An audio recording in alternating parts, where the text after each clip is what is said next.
Two forces shape every decision you make. One longs to love, to protect, to believe.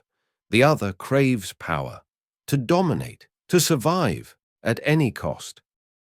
These forces decide who you trust, who you betray, whether you thrive or are devoured. Psychologists call them the Light Triad and the Dark Triad. Two opposing survival systems written deep into your psychology. Most people hold tight to one side and spend their lives paying the price. But what if the most powerful people don't choose at all? What if they master both and unleash their full power? This is the secret of the Light Triad and the Dark Triad. And by the end of this video, you'll know how to wield them. The Light and Dark Triad aren't passing moods. They're deep psychological patterns burned into the wiring of your mind. Society applauds the light until predators exploit it. It fears the dark, but quietly rewards it. Kindness earns admiration until it's seen as weakness. Ruthlessness earns respect until it consumes you. The real challenge isn't choosing light or dark. It's mastering both without being devoured by either. In this video, we'll explore these two forces one at a time. We'll uncover their gifts and their dangers, and then we'll ask the most dangerous question of all. What if the path to power isn't to pick a side, but first, step into the darkness? The predator within isn't evil. It's primal, forged in blood and fire to survive a merciless world. This part of you was born long before love poems or moral codes, when survival meant outsmarting, outmaneuvering, outlasting. Psychologists call it the Dark Triad. Three traits that, together, form a personality designed for dominance. Narcissism, the belief in your own specialness, a hunger for admiration. Machiavellianism, strategic manipulation. Cold calculation. Psychopathy, emotional detachment, a willingness to act without remorse. These aren't flaws, they're evolutionary strategies, once vital in chaos, now dangerous in excess. In ancient times, those who could deceive, charm, and strike without hesitation often lived to see another day. Even now, in boardrooms, courtrooms, and war rooms, these traits still crown kings. In Shakespeare's Othello, Iago is the ultimate predator. His narcissism hides behind loyalty. His Machiavellian mind spins webs of betrayal. His psychopathy lets him destroy lives without remorse. This is the raw power of the Dark Triad, the ability to bend reality to your will, to move unseen while others play by rules you've already broken. But every predator rises until it doesn't, and when it falls alone. Narcissism collapses under fragile ego. Machiavellianism erodes trust, leaving paranoia. Psychopathy alienates allies, leaving nothing but a hollow throne. Scott Barry Kaufman's research shows those high in Dark Triad traits often win fast. But long-term, their lives unravel. Relationships fracture. Teams revolt. Even their own minds burn out. Prefrontal cortex exhausted. Amygdala hijacked, unable to sustain constant war. Suppressing these traits doesn't work either. The predator doesn't die when ignored. It waits. It festers. And when it finally emerges, it does so without control or conscience. To master the Dark Triad, you must first acknowledge it. But another force stirs within you, one that whispers of trust and light. This is the Light Triad. But is it as pure and as safe as it seems? But there's another force inside you, one that calls you to rise, to trust, to believe. Psychologists call it the Light Triad, a personality system valuing connection over control. Humanism, seeing the spark of worth in every soul, even when the world doesn't. Kantianism, treating people as ends in themselves, never as tools to be used. Faith in humanity. a quiet belief that people, deep down, are good. This is the part of you that reaches for others, not to conquer, but to heal. That believes the world can be better and acts accordingly. In the darkest of places, Nazi concentration camps, Viktor Frankl discovered the Light Triad's power.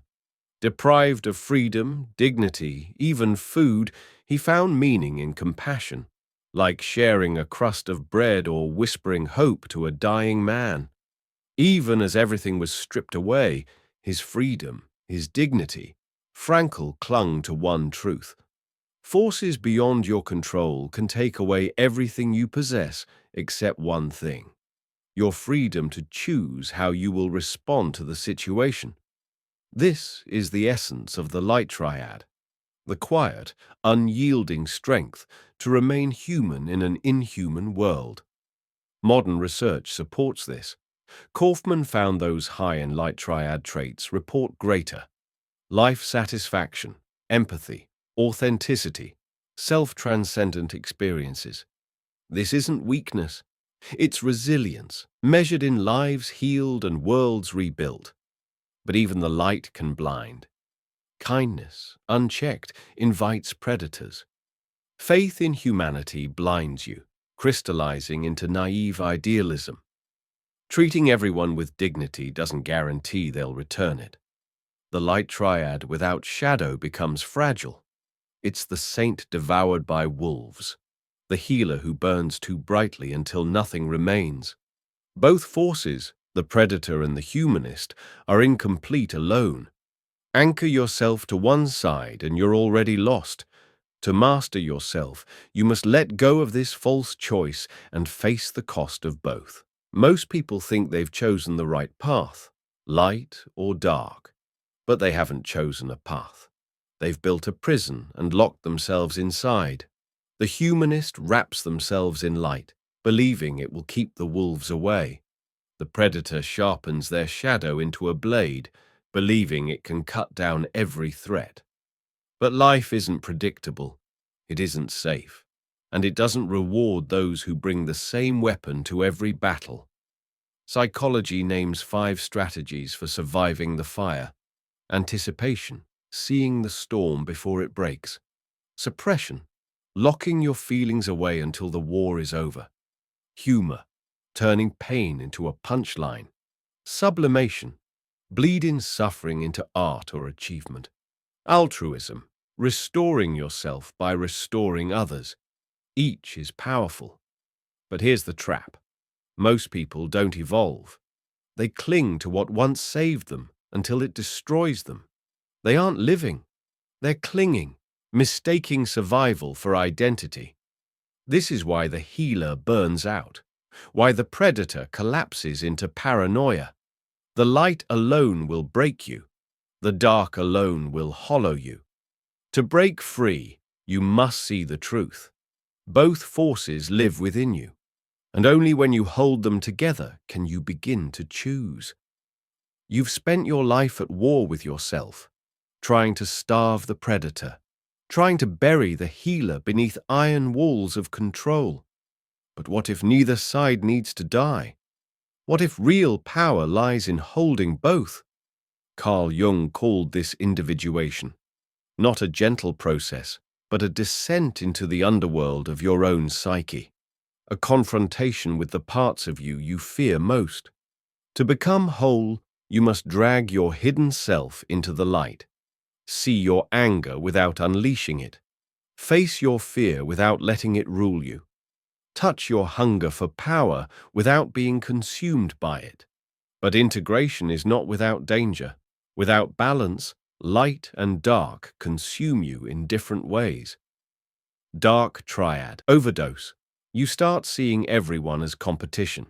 Relationships become transactional. Your hunger for control devours your values until nothing remains. Light Triad. Overdose. You become a doormat. Your boundaries dissolve. You burn out from overgiving, while predators circle like vultures. Most who attempt this path fall into one extreme or the other, because mastery is not simply knowing both forces. It's knowing how to hold them without losing yourself. This is why you must set your anchors, guardrails to steady you as you descend. 1. Values. First, your core values should never change, only your methods. 2. Relationship check. Are your closest relationships strengthening or fracturing? 3. Sleep test. Can you sleep peacefully with your choices? 4. Long game. Will this serve your soul in 5 years, not just 5 minutes? Scott Barry Kaufman calls this transcendence. It's no longer about safety, no longer about approval. It's about becoming the one who heals without breaking and strikes without losing their soul. The integrated man walks a knife's edge. He needs no mask. His light is grounded, his shadow domesticated. This isn't the soft glow of naive optimism. It's a blazing fire born from the union of opposites. The predator within you no longer hunts out of fear. The healer within you no longer sacrifices itself at the altar of others. Together, they forge a presence the world can neither exploit nor destroy. But strength isn't found in choosing light or surrendering to darkness. It's found in standing at the crossroads of both and not flinching when the abyss stares back. Now you see it. You are never just one thing. You are the sum of all your contradictions, the healer, the hunter, the shadow, the light. The question is no longer, which side will you serve? The real question is, can you stand between them and survive? Here's how the work begins. Step 1. See clearly. Look in the mirror, not the one on your wall, but the one inside. Where does your light blaze? Where does your shadow lurk? Until you face both without flinching, one will always own you. Step 2. Map the shadow. Each night, write what you feared to admit by day, not to purge it, but to map it. Every dark corner you illuminate takes its power from the unconscious and places it in your hands. Step 3. Situational mastery. Ask yourself in every battle, every embrace, what does this demand of me? Light, shadow, or both? Compassion in the wrong hands is weakness. Cunning in the wrong hands is cruelty. Mastery is knowing when to wield each and when to set them down. Most will cling to their roles, saint, predator, martyr, conqueror. But roles fracture, and when they shatter, the shadow you buried doesn't ask for permission. It takes over. To walk without a mask is dangerous, but it's the only way to tread the middle path where light and dark converge, and where power no longer corrupts, but completes. Most will never dare. They'll retreat into the comfort of their cages, too afraid to face their own abyss. But you've already stood at the edge.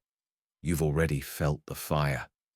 So now ask yourself, will you step forward into both, or run back into the safety of your cage?